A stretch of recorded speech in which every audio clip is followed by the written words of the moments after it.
Destroyers prowl the periphery, but they can't be everywhere at once. This is March 1943. The Battle of the Atlantic is reaching its crescendo, and Germany is winning. Admiral Karl Donitz, commander of the Kriegsmarine's U-boat fleet, has 240 submarines hunting in wolf packs across the Atlantic. In the first 20 days of March alone, they will sink 97 Allied merchant ships, 97 floating warehouses of food, fuel, tanks, ammunition, and aircraft, all destined for Britain, all now resting on the ocean floor. The mathematics are brutal and simple. Britain is an island. Britain must be supplied. If the supply ships can't get through, Britain starves, Britain surrenders, and Hitler wins. Churchill will later write that the U-boat peril was the only thing that ever really frightened me during the war. Back in the freezing water, Chun sees a light. A British corvette, HMS Bluebell, is changing course, moving toward the survivors. He tries to wave, but his arm barely moves.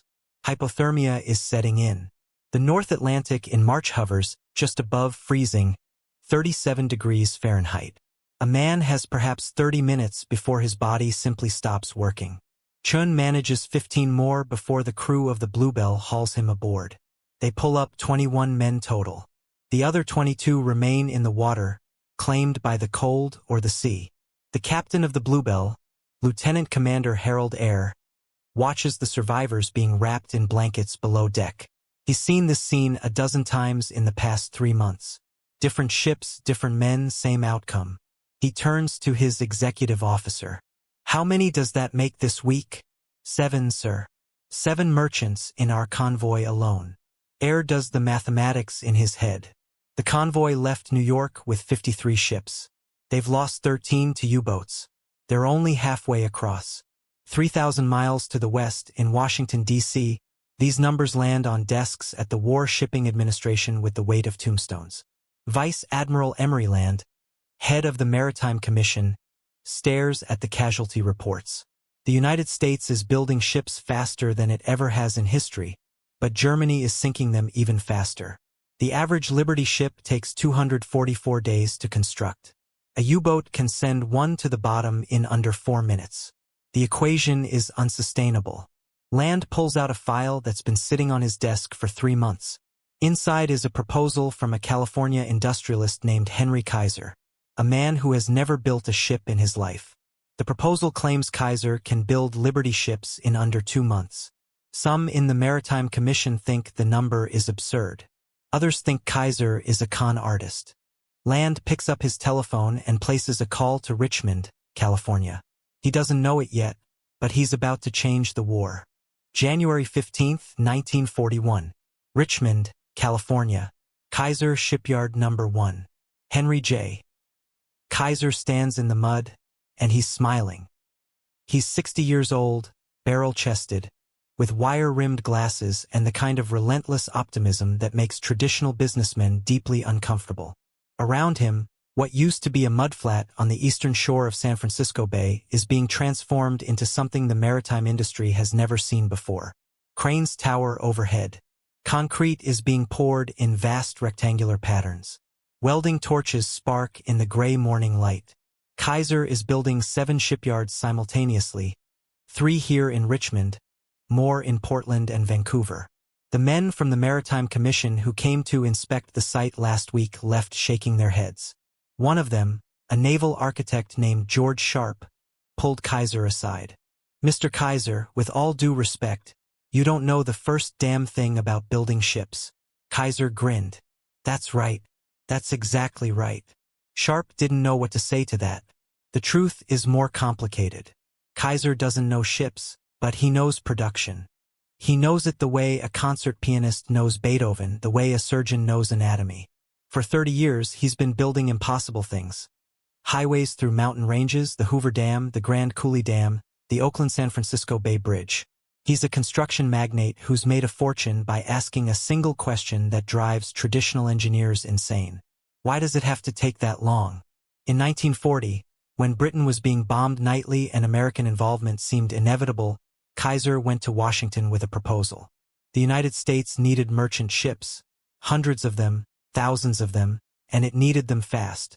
The traditional shipyards on the East Coast were already overwhelmed. They worked the old way. Ships built from the keel up, one at a time, by skilled craftsmen who'd learned their trade over decades. Kaiser proposed something different, something radical. He wanted to build ships the way Henry Ford built cars. The Maritime Commission was skeptical. Admiral Land was skeptical. The entire shipbuilding establishment was skeptical. Ships weren't cars. You couldn't just stamp out a 441-foot, 7,176-ton cargo vessel on an assembly line. The ocean was unforgiving. Shortcuts meant deaths. But Kaiser had one thing going for him: desperation.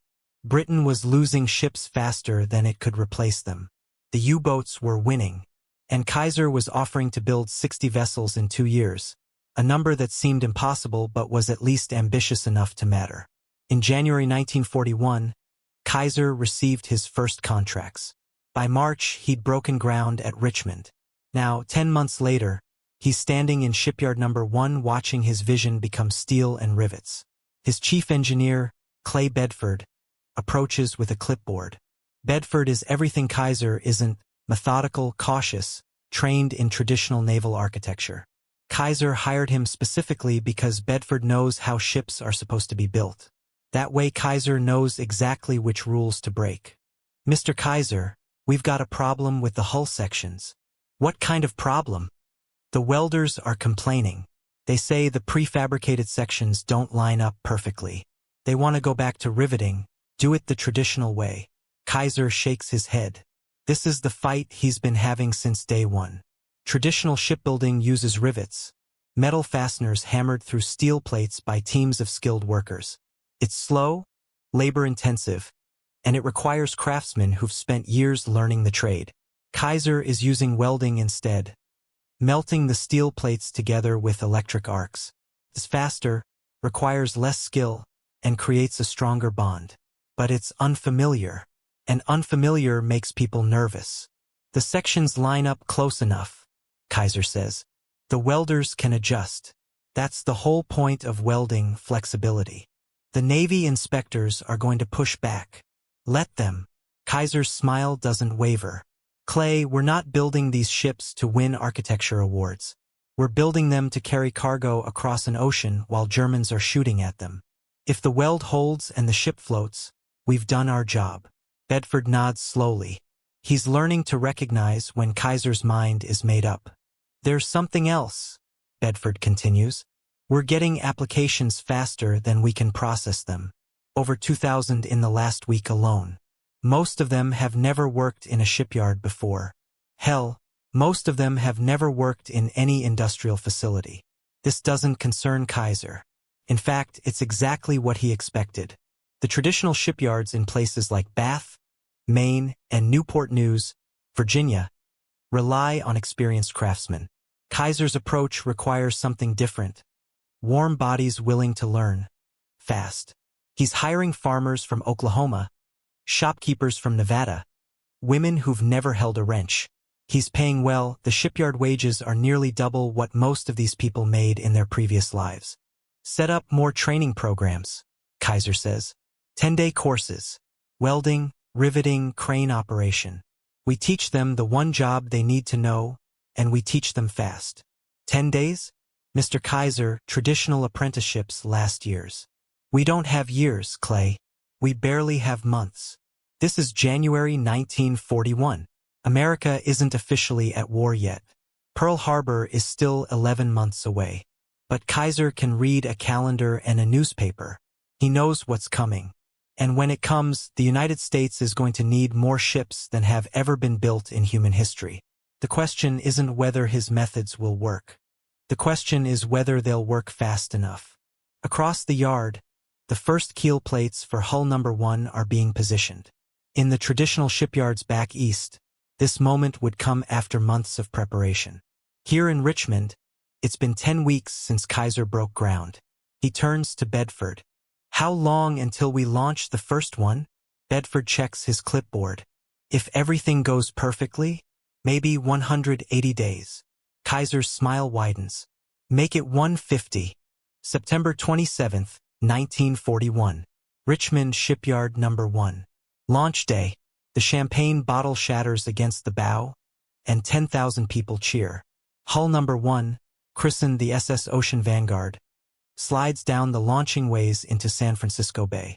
She displaces 14,245 tons of water. Her hull is 441 feet long, painted in gray primer that will soon be covered in wartime camouflage. She's not elegant. No one would call her beautiful. Liberty ships were designed by naval architect Theodore Ferris to be simple, utilitarian, and cheap. They have a top speed of 11 knots, barely faster than a man can run. Their engines are old-fashioned triple expansion steam, reliable but outdated. But she floats, and she's ready. From keel laying to launch, 147 days. Henry Kaiser stands on the platform watching his first ship enter the water, and he's already thinking about the next one. Because 147 days is still too long.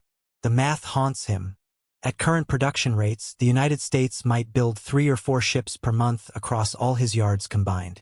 The U-boats are sinking more than that per week. He needs to go faster.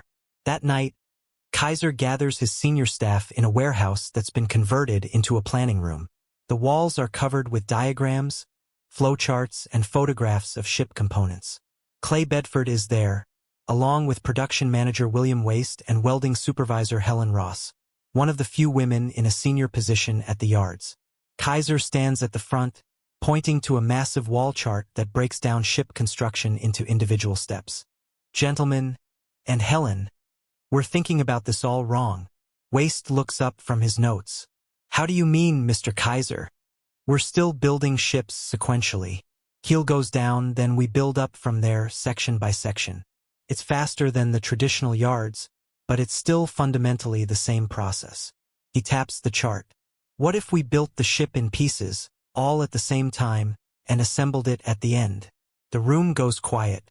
Bedford speaks first. You mean prefabrication? Mr. Kaiser, we're already doing that with some components.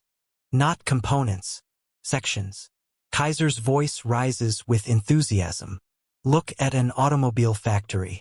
They don't build a car from the ground up at one workstation. They build the engine at one station, the chassis at another, the body at a third.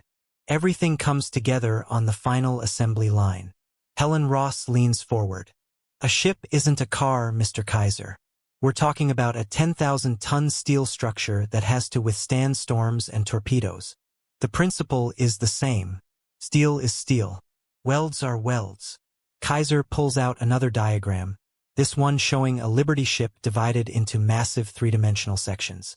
We build the bow section in one area, the stern in another, the midship sections in a third and fourth. We build them complete, walls, floors, piping, wiring, everything. Then we bring them to the ways and weld them together. Waste is shaking his head. The logistics alone. Moving sections that weigh hundreds of tons. We buy bigger cranes. Kaiser says it like it's the simplest thing in the world.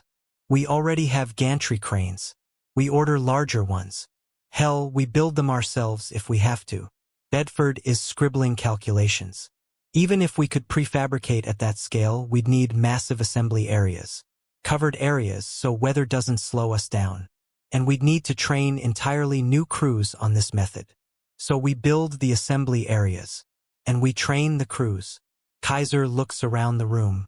Every objection you're raising is just another problem to solve. And we're very good at solving problems. There's a long silence. Finally, Helen Ross speaks. If this works, and that's a considerable if, how fast could we go? Kaiser smiles. How does 60 days sound? December 7th, 1941. Pearl Harbor, Hawaii. The call reaches Kaiser's home in Oakland at 10:47 a.m. Pacific Time. Admiral Land is on the line from Washington, his voice tight with controlled urgency. Kaiser, turn on your radio. The Japanese just bombed Pearl Harbor. We're at war. Kaiser doesn't waste time with questions. What do you need? Everything you've got. And twice as fast as you promised. When Kaiser arrives at the Richmond yards the next morning, there's already a line of men at the hiring office that stretches 3 blocks. Word has spread. America is at war, and the shipyards are hiring anyone who can hold a wrench or strike an arc. In the next 6 months, Kaiser's workforce will explode from 8,000 to over 90,000. He implements his prefabrication plan immediately. The yards are reorganized into specialized production zones. In Building Area 1, crews work exclusively on bow sections. They construct the forward hull plates, install the anchor windlass, build the crew quarters, run the electrical lines, everything.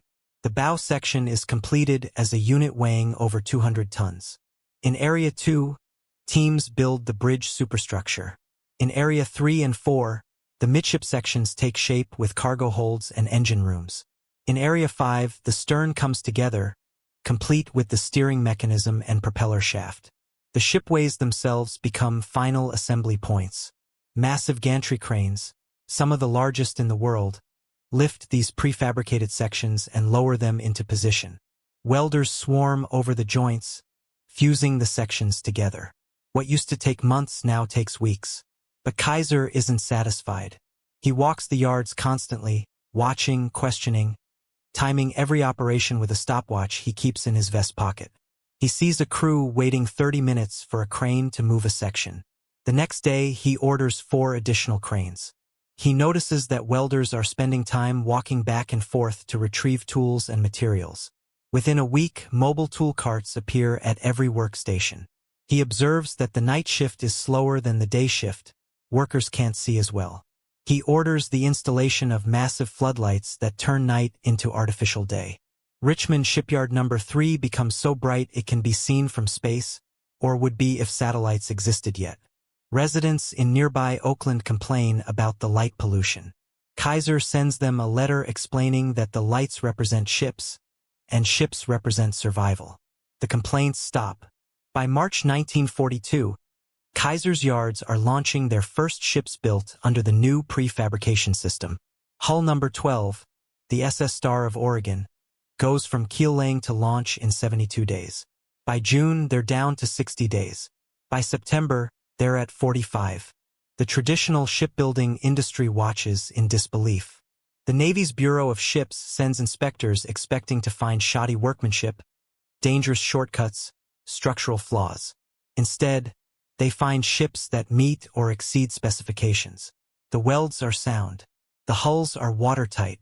The Liberty ships are ugly, they're slow, and they're absolutely functional. Admiral Land visits Richmond in October.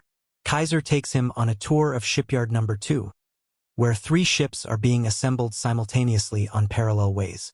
The Admiral watches a 180-ton bow section being lowered into place by a crane moving with the precision of a watchmaker. "How many ships can you produce at this pace?" Land asks. Kaiser doesn't hesitate.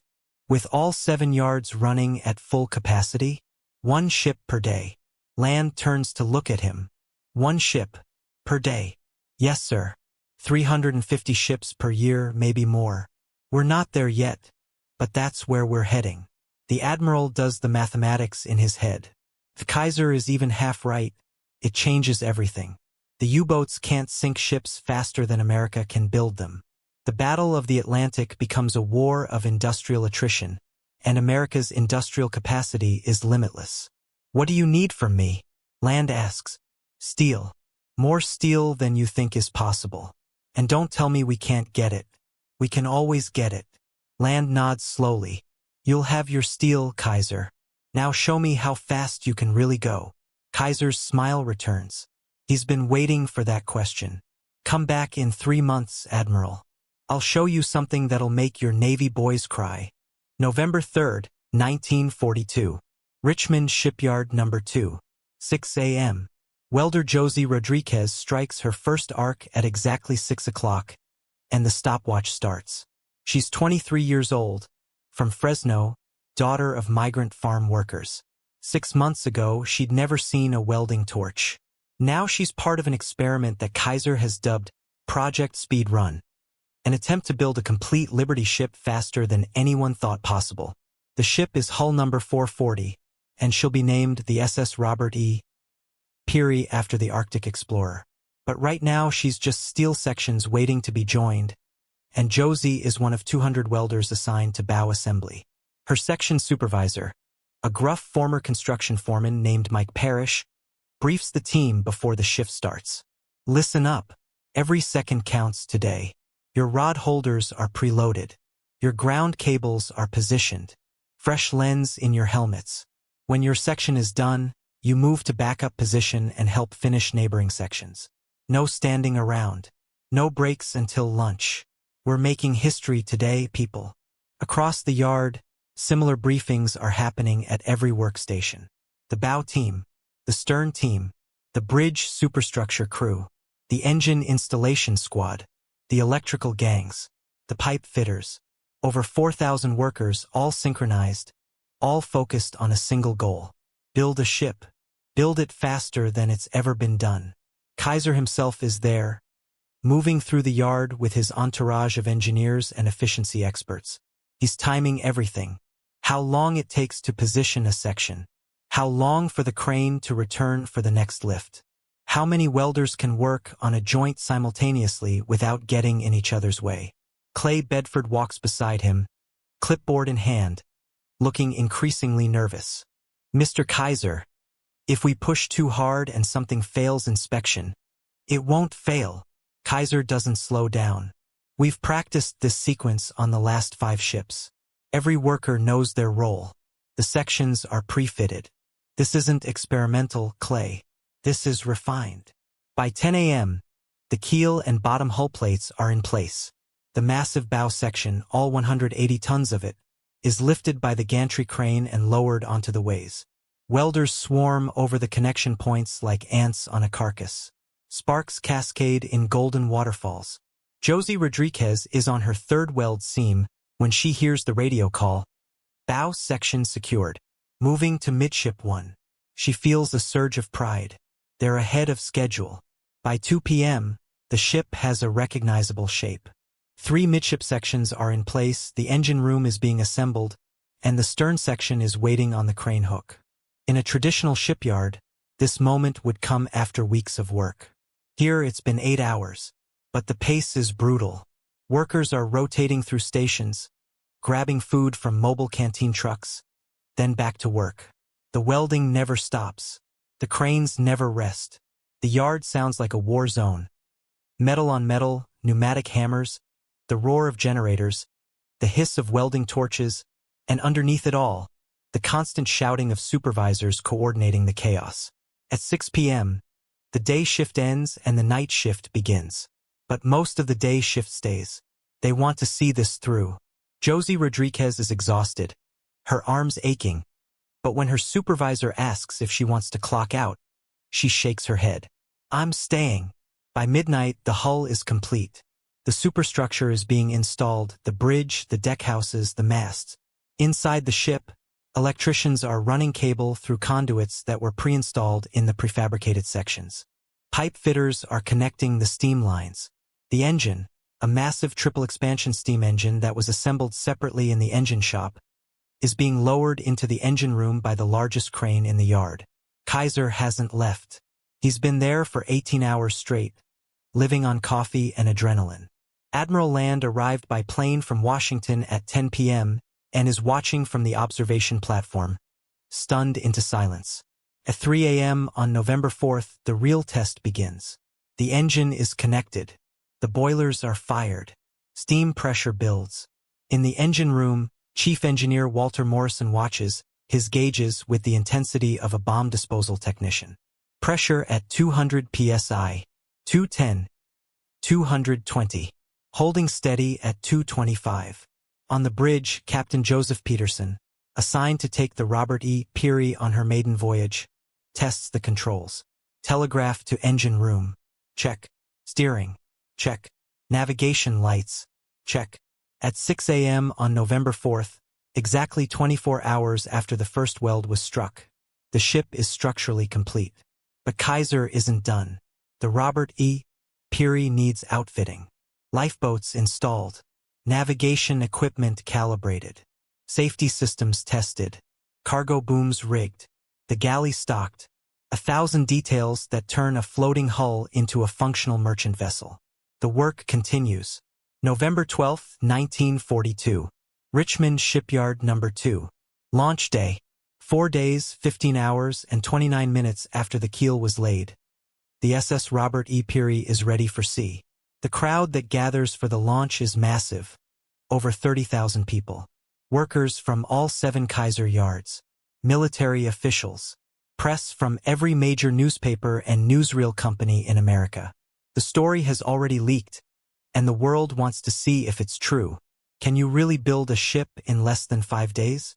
Admiral Land stands at the podium. His voice carries across the yard through loudspeakers. Kaiser looks out at the Robert E. Peary, now floating in the bay, crew members already boarding for sea trials. And then we build so many ships that the Germans give up trying to sink them all. December 1942 through June 1943. The production numbers start arriving in Washington like artillery reports. December, 95 Liberty ships launched from all American yards. Kaiser accounts for 31 of them. January 1943, 103 ships. Kaiser, 37. February, 112 ships. Kaiser, 42. March, 118 ships. Kaiser, 45. The U-boats are still hunting. They're still sinking ships. But now, for every ship that goes down, 3 more slide down the ways to replace it. The mathematics of attrition have reversed. Admiral Donitz realizes it in March 1943 and issues a report to Hitler that is remarkable for its honesty. The enemy is building ships faster than we can sink them. Our losses are unsustainable. Without a technological breakthrough, we cannot win the Battle of the Atlantic. Hitler orders the U-boats to keep fighting. But the outcome is no longer in doubt. By June 1943, Kaiser's 7 shipyards are producing ships at an average rate of 1 every 12 hours. Not every ship is built in 4 days. The Robert E. Peary remains the record. But even the slow ships take less than 6 weeks from keel to launch.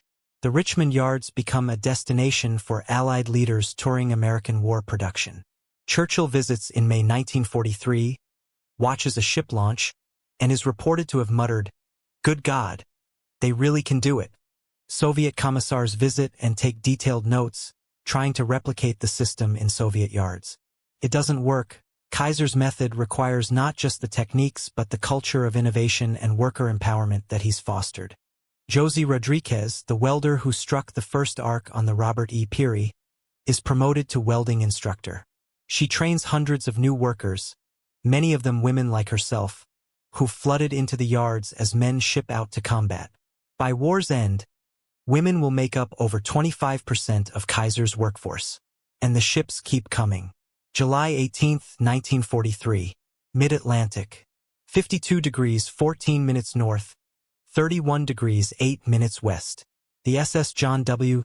Brown Liberty ship hull number 679, built in 63 days at Kaiser's Portland Yard, plows through moderate seas at 11 knots. Captain Thomas Mitchell stands on the bridge wing, scanning the horizon through binoculars. Behind him, in a convoy designated SC-143, are 42 other merchant ships carrying 300,000 tons of cargo to Britain. Mitchell has made this crossing 7 times. He's been torpedoed once. Sank with his ship off Iceland in January. Spent 3 hours in the water before a destroyer picked him up. He knows the odds. He knows that somewhere beneath this gray expanse of ocean, U-boats are hunting. But something has changed in the past 4 months. The convoys are bigger now. More ships, closer escorts. The gaps in the supply line are filling. And more importantly, when a ship goes down, there are 3 more waiting in American ports to replace it. Mitchell lowers his binoculars and turns to his first mate, a young officer named Danny Pierce from Sacramento. "You know what this ship cost to build?" Pierce shakes his head. $2 million. "You know what she's carrying?" "Sir." 10,000 tons of cargo. Trucks, ammunition, food, medical supplies. That cargo is worth $8 million. So this ship, this ugly, slow, prefabricated bucket, is carrying 4 times her own value in her holds. Mitchell smiles. And there are 17 more just like her in this convoy alone. That's 170,000 tons of supplies that are going to reach England, even if the U-boats get 1 or 2 of us. As if summoned by the mention, the alarm sounds. A lookout has spotted a periscope, 2 points off the port bow. The convoy executes its evasive maneuvers. The merchant ships scatter according to protocol while the escort destroyers race toward the sighting. Depth charges boom in the distance, sending columns of water skyward. The John W. Brown isn't hit. Neither is any other ship in the convoy. 12 hours later, Convoy SC-143 reforms and continues east. All 43 ships are still afloat. The U-boat U-621 surfaces 3 hours later, damaged and leaking, and limps back to France. This is the new mathematics of the Atlantic. The wolf packs are still there, but the prey has multiplied beyond their capacity to kill it all. August 1943, Richmond, California. Henry Kaiser receives a telegram from the War Shipping Administration. It contains a single number, 2,000. 2,000 Liberty ships have been launched since the program began. Nearly half of them came from Kaiser's yards. The Maritime Commission projects that by war's end, the United States will have built over 2,700 Liberty ships, more tonnage than the entire British merchant fleet at the start of the war. But Kaiser is already thinking beyond Liberty ships. He's in discussions with the Navy about aircraft carriers. Not the massive fleet carriers that take years to build, smaller escort carriers that can be mass-produced using the same techniques he perfected on the Liberty ships. In October 1943, the first Kaiser-built escort carrier, the USS Casablanca, is commissioned. She's built on a modified merchant hull, constructed in 8 months, a fraction of the time traditional carriers require. Kaiser will eventually build 50 escort carriers. They'll provide air cover for convoys, hunt submarines, and support amphibious landings from North Africa to the Philippines. The man who never built a ship before the war is now producing more naval tonnage than the rest of the world combined. March 1944, Liverpool, England. The Robert E. Peary, the ship built in 4 days and 15 hours, completes her 18th Atlantic crossing. She's carried tanks to Britain, grain to Russia via Murmansk, ammunition to North Africa, and medical supplies to Italy. She's survived 2 U-boat attacks, a winter storm off Newfoundland that cracked 3 hull plates, and a collision with another merchant ship in a blacked-out convoy. Her crew calls her the lucky ship, though luck has nothing to do with it. She's well-built, well-maintained, and sailed by competent men who understand their vessel. The welds that José Rodríguez and 199 other welders struck in November 1942 have held through everything the Atlantic could throw at them. Captain Peterson stands on the Liverpool dock watching cargo cranes unload his holds. A British dock supervisor approaches, clipboard in hand.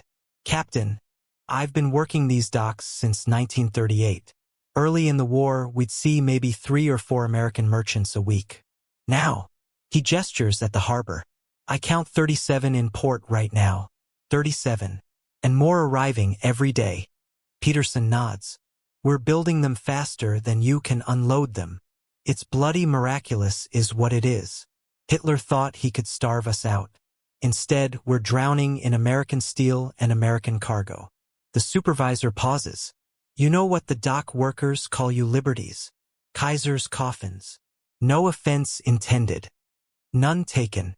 I've heard worse. But here's the thing, coffins are supposed to sink. Yours don't. Oh, the U-boats get one now and then, but most of you just keep crossing and crossing.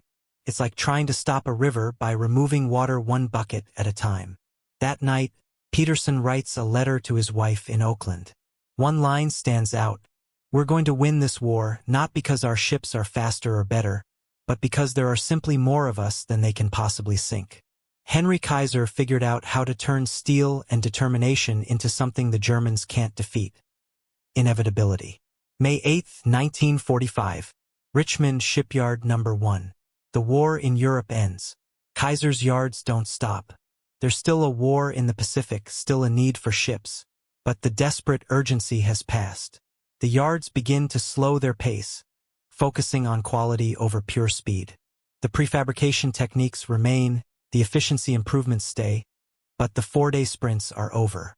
By August, when Japan surrenders, Kaiser's shipyards have produced 1,490 ships of various types, including 821 Liberty ships, plus 50 escort carriers, and 107 other naval vessels. His workers, at peak over 196,000 of them, have welded, riveted, and assembled more tonnage than the entire Axis powers combined. They've done it in less than 4 years. The final Liberty ship, the SS Albert M. Bow, launches from Kaiser's Richmond Yard on October 26, 1945. There's a ceremony, but it's subdued. The war is over. Many of the workers are already leaving, heading home or to other industries. The shipyards will mostly close. Some will be converted to other uses. The massive gantry cranes will be dismantled. Henry Kaiser stands at the launch of the Albert M. Bow, and for once he looks old. The relentless energy that drove him for 4 years has finally burned down to embers. Clay Bedford stands beside him. "What will you do now, Mr. Kaiser?" Kaiser is quiet for a long moment, watching the last Liberty ship enter the water. "I'm going to build hospitals," he says finally, "and maybe cars. The country will need both." He turns to Bedford. "But I'll never build another ship. I think we've built enough, don't you?" Bedford smiles. "Yes, sir. I think we have." September 15, 1946. San Francisco Bay. The last of Kaiser's wartime workforce has gone home. The Richmond shipyards stand mostly empty now, the massive cranes motionless against the California sky. Weeds grow through cracks in the concrete where, just 18 months ago, 90,000 workers moved in orchestrated chaos, building a ship every 12 hours. But scattered across every ocean on Earth, the ships remain. The SS Stephen Hopkins fought a running gun battle with a German surface raider in 1942 and sank it before going down herself.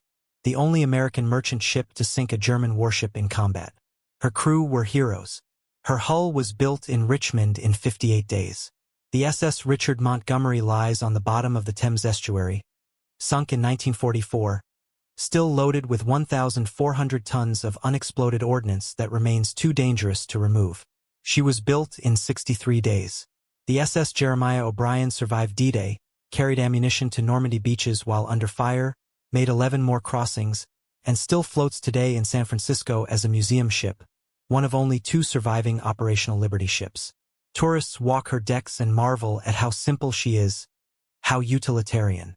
They don't understand that the simplicity was the genius. Henry Kaiser's innovation wasn't making ships better. It was making them possible. In the final accounting, the numbers tell a story that even Kaiser's optimism couldn't have predicted. The United States built 2,710 Liberty ships during the war.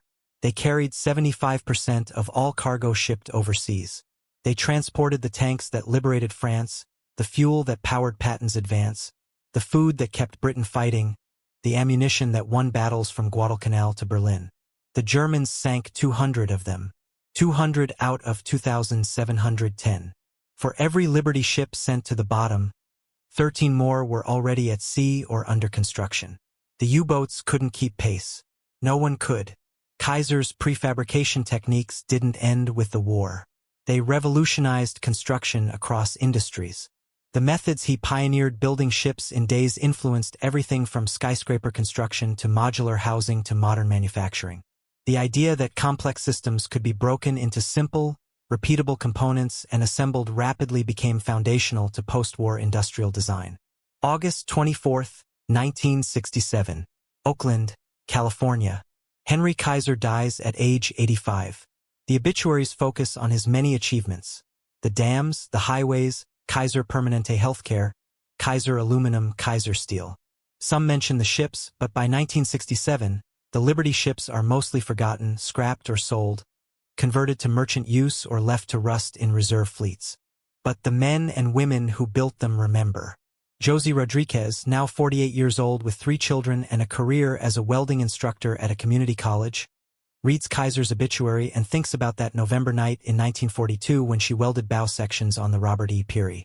She thinks about how she learned a skilled trade in 10 days, earned wages her father never dreamed of, and helped build something that mattered. Clay Bedford, retired and living in Portland, remembers the morning Kaiser stood in the mud at Richmond and declared he would build ships faster than anyone thought possible. Bedford had been skeptical. He'd been wrong. Captain Thomas Mitchell, who sailed the John W.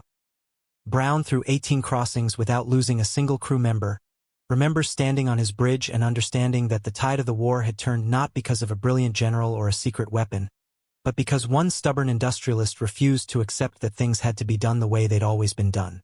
Present day. In shipyards across the world, Kaiser's innovations persist. Modern shipbuilding still uses prefabrication, still assembles vessels from massive pre-built sections, still employs the efficiency techniques that a dam builder from California pioneered when he knew nothing about ships except that they needed to be built faster. The Liberty ships are mostly gone now. A few remain as museums. The Jeremiah O'Brien still makes occasional trips under her own power, her 78-year-old engine turning over with the same reliable rhythm it had when she was built. And in naval architecture schools, engineering programs, and business courses focused on logistics and mass production, students still study what became known as the Kaiser method, the application of assembly line principles to complex construction, the recognition that speed and scale could overcome traditional craftsmanship when necessity demanded it. Henry Kaiser wasn't a shipbuilder. He was never supposed to succeed. The experts said it couldn't be done. The traditionalists said it was dangerous. The skeptics said the ships would fall apart. Instead, he built more ships than the rest of the world combined. He turned America's industrial capacity into an unstoppable force that helped win a war. And he did it by asking a simple question that changed everything. Why does it have to take that long? The answer, it turned out, was that it didn't. Sometimes, the most revolutionary thing isn't building something better. It's building it faster, building more of it, and building it when the world says it's impossible. Kaiser proved that one civilian's idea, one outsider's refusal to accept conventional wisdom, could reshape not just an industry, but history itself. The Liberty ships were never meant to be elegant. They were meant to be enough. And in the end, they were more than enough.